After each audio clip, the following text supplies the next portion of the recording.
Hello everyone, welcome back to the next video. In this video I will show you how you can use the observed progress functionality of a progress indicator to display the actual progress of how much progress the API call has done.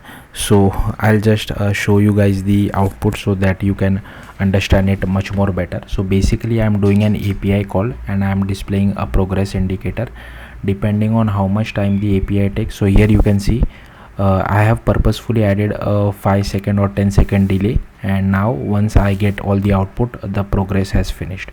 So yeah, that's what this is. Let's see how to do this. So firstly I have created one sample API using expressjs, so you don't have to worry about this. You can just call your own API.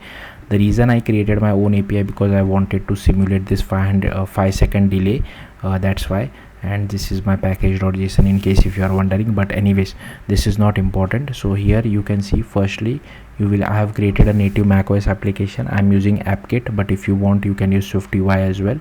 Then over here inside sign in and capabilities, inside app sandbox, make sure you have checked this incoming connection as well as outgoing connection, because I'm making an API call. If you're not making an API call, I think you don't really need this. Then inside view controller I have created this NSProgressIndicator. I have set some style to it.